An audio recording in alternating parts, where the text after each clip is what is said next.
말씀은 히브리서 11장 20절에서 31절까지 말씀인데요.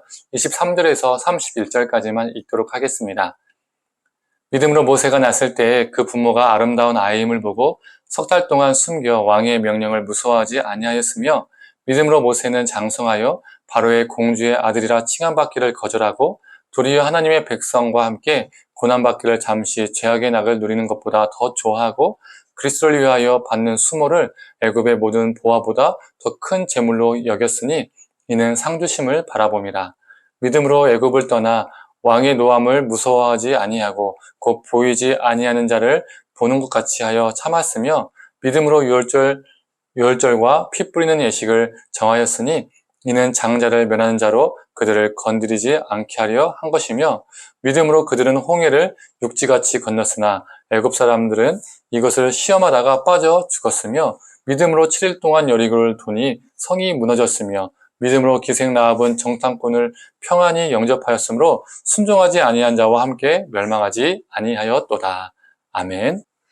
아침 묵상을 들으시는 모든 성도님들에게 하나님의 은혜가 있기를 간절히 소망합니다. 오늘 본문은 모세에 좀 초점을 맞추어서 말씀을 전하겠습니다. 애굽의 바로는 남자아이가 태어나면 그 나마를 강에 던져 죽이라고 명령을 했습니다. 그런데 모세의 부모는 바로의 명령을 거부하고 모세를 살렸습니다. 저자는 이 악한 명령을 거부한 것을 믿음의 행위로 해석합니다. 믿음이라는 것은 권세자, 권위자, 지도자가 말한다고 무조건 아멘, 아멘, 아멘 하는 것이 아닙니다. 무조건 순종하고 따르는 것이 아닙니다. 그건 순종이 아니라 맹종이죠. 우리가 이 땅에 살면서 하나님의 뜻, 하나님의 성품과 대치되는 것들과 또한 이 땅의 악한 문화와 질서, 세속된 가치관, 이런 것들에 물드는 것이 아니라 그것들을 거부하고 저항하고 물들지 않는 것이 믿음이라고 오늘 본문은 말해주고 있죠. 모세는 애굽의 공주에게 입양되어서 궁전에서 호화롭게 40년이라는 세월을 살았습니다. 그런데 그 높은 왕자의 자리에서 죄의 향락을 누리는 것을 거부하고 그 호화로운 삶을 뒤로하고 하나님의 백성과 함께 고난받기를 선택합니다. 저자는 이것을 믿음으로 해석하죠. 믿음은 세상에서 누릴 수 있는 부귀영화, 향락에 대한 거절을 통해서 표현됩니다. 그런데 기복신앙으로 인해서 많은 신앙인들은 믿음을 통해서 부귀를 얻고 믿음을 통해서 높은 자리를 얻고자 하죠. 하나님의 이름으로 세상의 것을 얻고자 합니다. 갖고자 합니다. 즉 신앙을 통해서 왕자의 삶을 살고자 하는 것이죠. 또 다른 바로가 되고자 하는 것이죠.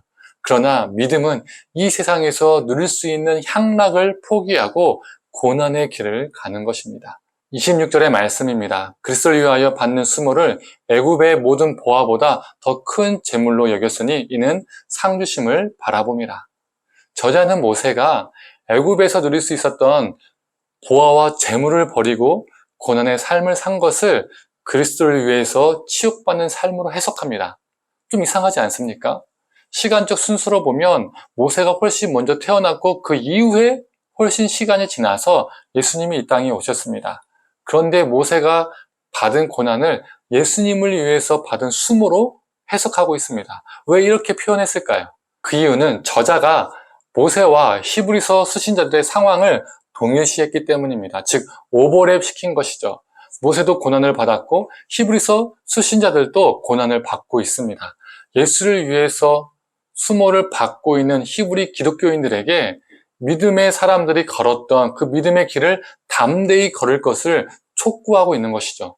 모세가 고난 가운데서도 상을 바라고 그 길을 걸었던 것처럼 너희도 예수를 위해서 고난받고 있지만 구원의 상을 끝까지 바라보며 걸어가자라고 강권하고 있는 것입니다. 그러면서 믿음으로 살아가면 어떤 일이 벌어지는지 저자는 말하고 있습니다. 유월절 어린 양의 피로 하나님이 이스라엘을 구원하신 사건, 홍해에서 이스라엘을 건지시고 또 죽이러 달려오는 애국 군대를 홍해로 전멸시키신 사건, 또 여리고성을 무너뜨리신 사건, 기생 라합은 구원받았지만 불순종하는 사람들은 멸망당한 사건을 계속해서 언급합니다. 그리고 이 모든 사건들 속에서 성경 인물들의 믿음이 있었다는 것을 저자는 말하고 있죠. 왜 저자는 이 여러 사건들과 믿음을 연결해서 열거하고 있을까요? 수신자들은 고난 가운데 있었잖아요. 그래서 그들을 향해 믿음을 버리지 말고 예수를 굳게 붙잡고 있으면 죽이려 달려오는 애국군대를 하나님이 진멸시키셨던 것처럼 너희를 죽이려 달려오는 모든 세력을 하나님께서 진멸시킬 것이고, 여리고성을 무너뜨리시고 불순종한 자를 멸망시키셨던 것처럼 모든 악한 권세를 우리 하나님께서 무너뜨리시며 멸망케 하실 것이다 라고 말하고 있는 것입니다. 또한 너희가 믿음을 굳게 붙잡고 있으면 하나님이 유월절 어린 양의 피로 이스라엘을 구원하셨던 것처럼 예수 그리스도의 피가 너희를 구원하고 기생라합처럼 멸망치 않고 구원을 받을 것이다. 이스라엘을 홍해에서 건져내신 것처럼 너희를 그 고난 가운데서 건져내실 것이다 라고 말하고 있는 것이죠. 성도님들, 믿음은 하나님을 통해, 예수님을 통해, 성령님을 통해 내가 원하는 것들을, 세상의 수많은 재물을 얻고 이 땅의 향락을 누리는 것이 아닙니다. 내가 갖고 싶은 것을, 얻고 싶은 것을 얻게 만드는 것이 확신과 믿음이 아니라는 거예요. 오늘 본문이 보여주는 것처럼 죄악을 거부하는 것이 믿음이며, 이 땅의 향락보다, 이 땅의 높은 자리보다 낮은 자리로 내려가서 그리스도를 위해서 살고 그리스도의 고난에 참여하는 것이 믿음입니다. 우리가 믿음으로 살아갈 때에 분명 아픔과 역경과 고난이 따라올 때가 있습니다. 그때 우리 하나님은 우리를 버려두지 않습니다. 이스라엘을 홍해에서 건져내시고 대적을 물리치셨던 것처럼 우리의 고통과 아픔 속에서, 우리의 고난 속에서 우리를 건져내시고 우리의 대적을 무너뜨리실 것입니다. 전국에는 우리를 공격했던 악한 권세는 멸망당하게 됩니다. 이 모든 것을 믿고 오늘 하루도 믿음의 길을 걸어가는 저와 성도님 되기를 간절히 소망합니다. 세상의 좋은 것으로 칭찬받는 것보다, 이 땅의 낙을 누리는 것보다 모세처럼 예수를 위해서 고난의 길도 기꺼이 걸을 수 있는 믿음의 소유자가 되기를 간절히 축원합니다. 함께 기도하겠습니다. 하나님, 믿음으로 그 왕자의 자리를, 그 향락을 누리는 그 삶을 포기하고 그리스도를 위해서 그 낮은 자리에 그리스도를 위해서 그 고난을 감당하는 모세의 모습을 보게 됩니다. 하나님, 우리가 이 땅의 좋은 것을 위해서 믿음 외치는 것이 아니라 그것을 갖고 얻고 누리는 것을 믿음으로 포장하는 것이 아니라, 하나님, 예수 그리스도를 위해서 기꺼이 낮은 자리로 가고 예수 그리스도와 함께 고난에 참여하는 믿음의 삶을 살 수 있도록 주님 붙들어 주시옵소서.